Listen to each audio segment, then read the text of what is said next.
Dewan Kehormatan Penyelenggara Pemilu atau DKPP menggelar rapat koordinasi nasional pagi tadi. Rakornas DKPP ini dibuka oleh Presiden Joko Widodo. Rakornas DKPP dibuka Jokowi pukul 9 waktu Indonesia Barat. Jokowi meminta agar tim pemeriksa daerah berani, tegas mengawasi dan meluruskan jika terjadi masalah. Semua untuk menciptakan kontestasi yang damai, sejuk, tanpa hoaks dan tanpa ujaran kebencian. Rakornas ini digelar untuk menyeragamkan langkah dan menyatukan visi penyelenggara pemilu, yakni KPU, Bawaslu, dan DKPP. Rakornas juga untuk meminimalisasi perbedaan penafsiran peraturan masing-masing, baik KPU maupun Bawaslu, sehingga terhindar friksi di antara penyelenggara pemilu yang berujung saling melaporkan ke DKPP. Tadi bisik-bisik di ruang tunggu saya sampaikan ke Pak Ketua DKPP, karena kan tugasnya memang mengawasi dan mengontrol KPU dan Bawaslu. Kalau di daerah dibantu oleh tim pemeriksa daerah. Ya memang harus berani mengontrol, tegas mengawasi. Kalau ada yang tidak benar ya berani meluruskan. Tapi sekali lagi, ini pemilu yang sangat besar yang sangat demokratis. Banyak yang menyampaikan bahwa pemilu kita ini gampang diintervensi. Diintervensi dari mana? Di setiap TPS itu ada saksi partai-partai. Semua TPS ada saksi dari partai-partai. Rapat Koordinasi Nasional Dewan Kehormatan Penyelenggara Pemilu diikuti 1.400 penyelenggara pemilu yang terdiri dari Ketua KPU dan Ketua Bawaslu Provinsi dan Kabupaten Kota, serta Sekretaris KPU se-Indonesia. Secara keseluruhan terdapat 225 nama tim pemeriksa daerah atau TPD periode 2023 hingga 2024 yang dilantik DKPP. TPD merupakan tim ad hoc yang dibentuk DKPP untuk membantu DKPP melaksanakan sidang pemeriksaan dugaan pelanggaran etik penyelenggara pemilu KPU. Sementara itu selama 10 bulan terakhir di tahun 2023, Dewan Kehormatan Penyelenggara Pemilu telah menerima 289 aduan dan 109 diantaranya telah diputus. Kami penyelenggara pemilu. Khusus tahun 2023, DKPP sudah menerima pengaduan 289 selama 10 bulan terakhir. Artinya hampir setiap hari ada pengaduan ke DKPP. Dari jumlah pengaduan itu yang baru diputus baru 109 orang dengan jumlah teradu 431 dan sudah diberikan sanksi 10 teradu mendapat sanksi pemberhentian tetap. 6 teradu mendapat sanksi pemberhentian dari jabatan sebagai penyelenggara pemilu. Kemudian 170 mendapat sanksi peringatan. 235 direhabilitasi karena pengaduan tidak terbukti. Jadi kalau ada pengaduan ke DKPP tapi tidak terbukti, kita harus merehabilitasi untuk menjaga kredibilitas penyelenggara pemilu itu sendiri. Kita sapa jurnalis Kompas TV Dipo Nurbahagia dari tempat pelaksanaan Rakornas DKPP di Hotel Sahid Jakarta. Dipo, apa yang menjadi catatan Ketua DKPP dalam Rakornas hari ini?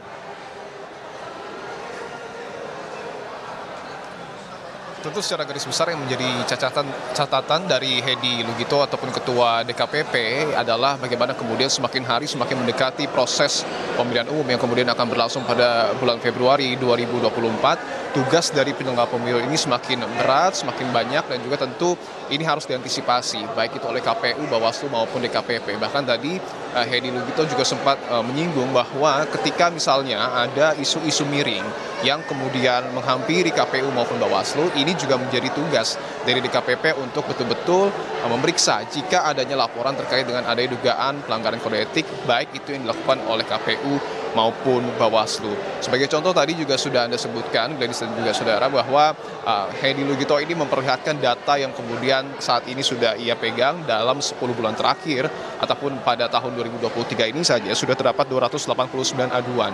Ia menyebutkan bahwa artinya setiap hari ini ada aduan dari masyarakat terkait dengan dugaan ada pelanggaran kode etik dari penyelenggara pemilu.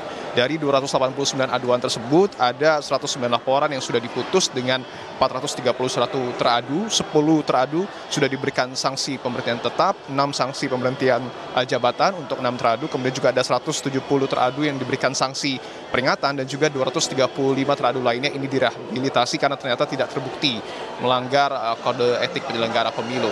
Bahkan kalau ditarik dari 11 tahun terakhir, ini sudah terdapat 2098 perkara yang kemudian diantisipasi ataupun yang diperiksa oleh DKPP, di mana terdapat 8.845 teradu, 709 teradu diantaranya ini sudah diberhentikan secara tetap sebagai penyelenggara pemilu, 2.810 teradu lainnya ini diberikan sanksi peringatan, dan 4.400 teradu lainnya ini direhabilitasi karena tidak terbukti melanggar kode etik penyelenggara pemilu. Kalau kita lihat dari data yang kemudian disampaikan oleh Hedi Lugito, ia mencoba menggambarkan bahwa ke depan tentu tidak menutup kemungkinan adanya pelanggaran-pelanggaran ataupun potensi pelanggaran kode etik yang dilakukan oleh penyelenggara pemilu, baik dari pihak KPU maupun pihak Bawaslu. Artinya peran dari DKPP yang harus tegas, baik di tingkat pusat maupun di tingkat daerah, ini sangat diperlukan untuk betul-betul meminimalisir adanya pelanggaran kode etik ataupun mungkin saja kecurangan-kecurangan yang dapat saja terjadi pada saat proses pemilihan umum 2024 yang kita tahu juga akan dilakukan di 840.000 TPS. Glenis. Dipo, tadi juga Presiden Jokowi memberikan kata sambutan. Apa saja pesan Presiden terkait pemilu damai?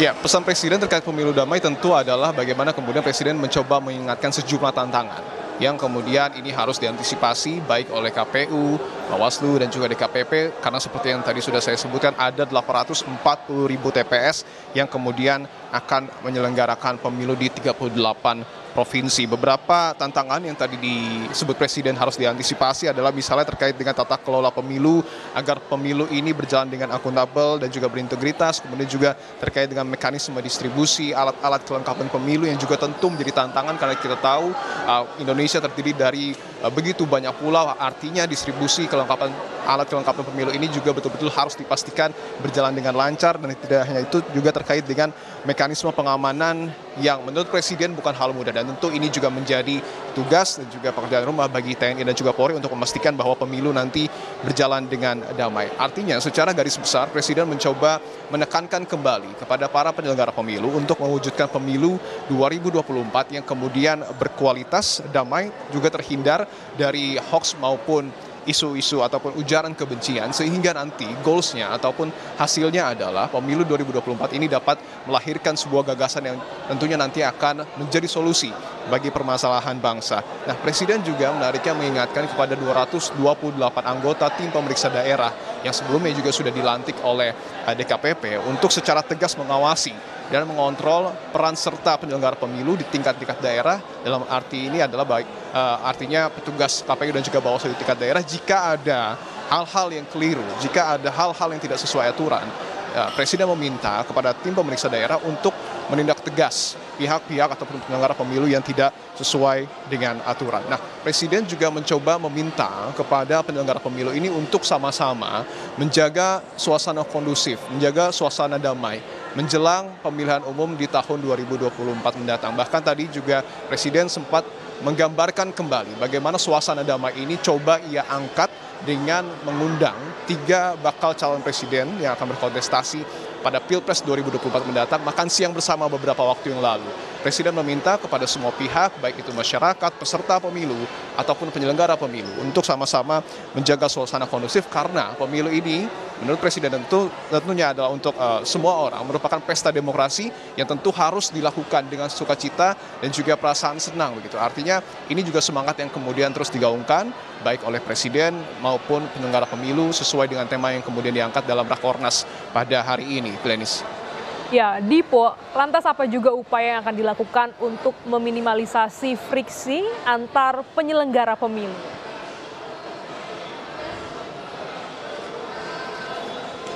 Terkait dengan friksi antara penyelenggara pemilu, baik itu antara KPU dan juga Bawaslu, ini tentu menjadi hal-hal yang sebenarnya sudah lumrah terjadi pada perhelatan pemilu-pemilu sebelumnya. Nah, ini adalah tugas dari KPP untuk bagaimana kemudian dan juga tentunya tugas dari KPU dan juga Bawaslu bagaimana kemudian bekerjasama menciptakan pemilu yang damai, pemilu yang berkualitas dan juga berintegritas tentunya, sehingga tidak hanya mengedepankan ego masing-masing lembaga, tetapi bagaimana kemudian seluruh lembaga penyelenggara pemilu ini dapat menjalankan tugasnya dengan maksimal dan juga sesuai dengan aturan yang ada. Makanya tadi sebelum ada kata sambutan yang kemudian disampaikan oleh Presiden Republik Indonesia Joko Widodo, ada deklarasi pemilu berintegritas yang juga ditandatangani kesepakatan deklarasi tersebut oleh Ketua KPU Hasyim Asyari, kemudian juga Ketua Bawaslu Rahmat Bagja dan juga Ketua DKPP Hedi Lugito. Ini adalah simbolisasi bagaimana komitmen baik itu dari KPU, Bawaslu dan juga DKPP untuk tidak mengedepankan seperti yang tadi saya sebutkan ego-ego kelembagaan gitu ya, sehingga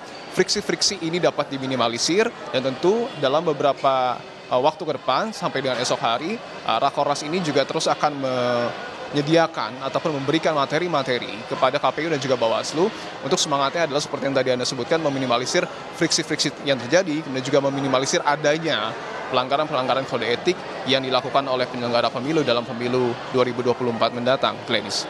Terima kasih jurnalis Kompas TV Dipo Nurbahagia langsung dari Hotel Sahid Jakarta.